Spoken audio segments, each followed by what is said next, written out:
All right, guys, welcome back to Wild Hualapai. My name's Brian, and we're going to do a quick showing of this cool little camper I picked up.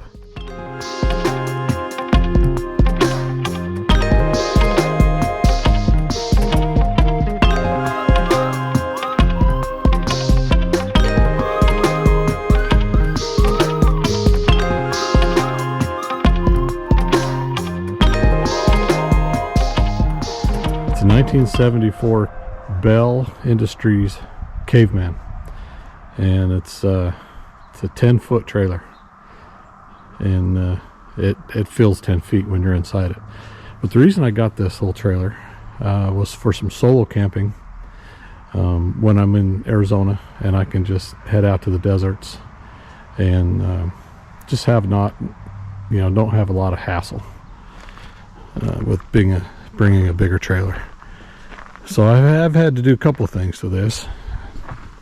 I had to replace this jack because the other one on there was all bent up and unable to really be used. I didn't feel it was safe holding the weight of the tongue of the trailer. And then I got a spare tire, new tires all the way around. I put on there before I left Utah, and so it looks a little faded and in horrible shape, but it's really not that bad. And these are a few cosmetic things. Replace this vent cover here, and this is to fill the water tank. I believe this is the drain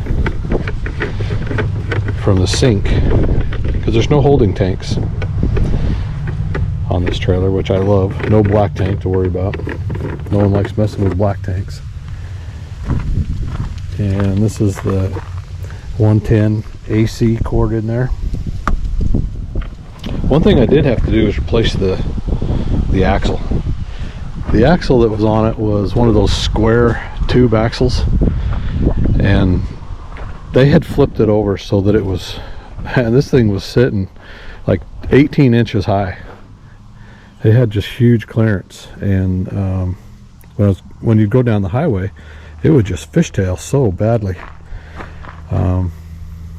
So the first thing I did when I got home was went and got a new axle for it, and now it's just a regular 3,500 pound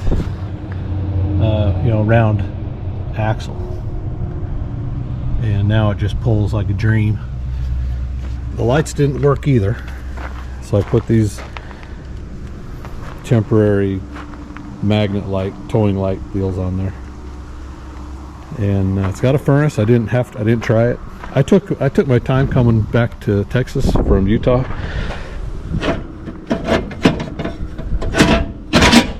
I took like a week and stayed in various campgrounds all the way home. Just had a great time, and it just worked great. Now this box here, the guy that had it was a gate guard for, I guess, drilling companies or something like that. And so this is what he used when he'd have to spend his week out on the gates out in the middle of nowhere. And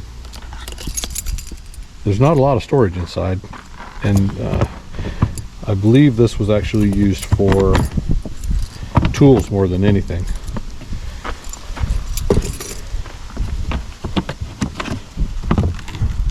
So it's full of just stuff that they had in here. There's a barbecuer and some blocks and things. But they also moved the battery back here. And I guess that's just so the other one wouldn't get stolen if he had to leave it out there out in the oil fields, off the tongue. So he moved all the wiring to the back, and yeah, so he put this on there, and it's pretty ugly. I'll probably take that off, move the battery back up forward. I don't know, we'll see. I may need that actually for some recovery gear if I'm going to be pulling this around in the deserts. Not because I'll be off-road four-wheeling type stuff, but it gets pretty sandy in some parts, and if there's a monsoon that comes through, it gets muddy as all get out. So I may leave that, I don't know yet. we'll see what happens. So, but anyway, yeah, you can see, I mean, this thing's not much longer than my arm width. But his wife did a few little upgrades inside to make it more comfortable for him, and we'll take a look at that inside. I do like this, you know, this opens up, and so you can get some light through the front window. So I do like that, and it's shady kind of, so. But yeah, I'll have to put a new, the only thing holding that thing on there is this bolt right here. That's the only thing holding that on there, and it's secure enough. It got me back to Texas from Utah, but I think I'll put one of those type that has the bracket here on top that you can tighten down. And interestingly enough, it came with a equalizer hitch. I'm not sure it made the guy feel like that was necessary. I don't think this weighs enough to worry about that. Maybe because it was fishtailing on him, maybe that's why he put it on there. But you can see the GW or the GVWR is 2190. Oh, this says it's a 73, but it's October 73. I think he had it registered as a 74. But anyway, it's a cool little trailer. I can't wait to get some more use out of it. Had a blast coming back from Utah with it. All right, let's take a look inside. Oh, I did also take this off and replace that rubber grommet in there, because it was cracked and not doing much good. When you open the door, it didn't really hold it, and so I put a new one on there. Now it's almost too stiff though. So yeah, his wife did some cute little curtains inside and recovered the cushions on the dinette / bed. But what this guy did also, he put an oak wood floor in here. This is the real deal. These things are thick. This isn't that laminate stuff. This is the real deal, and that's kind of nice. That ought to hold up for a long time. I haven't swept it out yet, but take a look. And then he made a table out of the same oak flooring, put a nice edge on it, and that's really nice. I mean, that's a beautiful table. The problem is it weighs like 60 pounds, and so putting it down and up to make the bed is a real pain in the butt, and I'm probably gonna have to take it out and put in a regular table with some folding legs or something. It does have to span the width of those benches, but my gosh, I mean, that's a good solid table, but it's a real pain in the butt trying to manipulate it and then get it into those ports for the stands right there. And yeah, that's kind of a hassle, so I might go ahead and get rid of that and do something lighter. So, but anyway, yeah, this is he put this in for the radio and a little bit of storage right there. He had a TV mounted here. It was like a little 12-inch flat screen that he had mounted right here that turned. He took that with him. It's got the furnace down there. I haven't tried the furnace yet. And he installed this Sony stereo with some 6x9 speakers up top, and some of those little, looks like 6-inch round speakers down there under the benches. I haven't used it yet, but probably sounds pretty good. And then here's the front. You can see that the wife painted it. This, I'm sure it was just that brown paneling from the 70s. She put that backsplash up there, that subway tile stick up stuff, and yeah, she made it look pretty nice for an old trailer. Painted the hood vent, and this is coming down, so all this will have to be, all that's going to have to be peeled off and something done with that. But anyway, yeah, it's got some storage up here. I brought that little 12-volt fan along in case I needed it, but I didn't need it.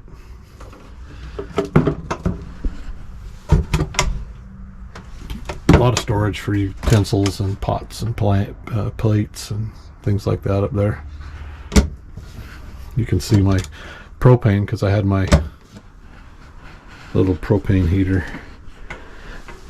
Good storage under the sink. A lot of storage down there for stuff. And then there's the water tank, which I doubt I'll ever use. I may even remove that. You know, sometimes having plumbing in these little things is more of a hassle than it's worth. Then you have to winterize it and all that. Stove, I did use the stove. Stove works great. I did not use the oven, but it came with pots and pans, so I'm assuming that works. More storage under here. Most of the stuff that's in here was in here when I bought it, and he just didn't need it anymore. I'm gonna have to fix that. So, and then of course this folds down. You can see where it sits on the brackets here. Obviously it's just for a lightweight person, a child. It has the mattresses in there, and that's good storage. That's where I kept my bedding when I was transporting it.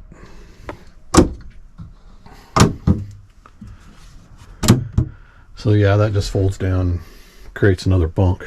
That'll never be used, I'm sure. And then some more storage up here. This is an ice box. It's not a refrigerator. See the drain tube there goes outside from the ice tray. This will just be dry food storage for me, you know, bread and boxed stuff. Maybe I'll take that out and put in a 12 volt. I'll have to look at the measurements and see. That'd be kind of cool to have a 12 volt fridge in there. Most of this was left over from the cellar. More storage. Oh, look at that. There's one of those cast iron deals. Like I said, I haven't gone through this thing completely to clean it out yet. I basically just made the bed and towed it home. And this is a little closet here, which is pretty awesome. I guess it's meant for a porta potty. I put the old standby bucket loo in there. Throw a bag and some kitty litter or whatever. There's my Mr. Heater there, the Mr. Buddy heater, whatever. Mr. Heater. And that's what I used for heat. I just set it up here on the stove. And I heated this little space up real quick. And it's got a nice big closet in here that obviously needs some work. Just looks like this. Here's gonna just go up there.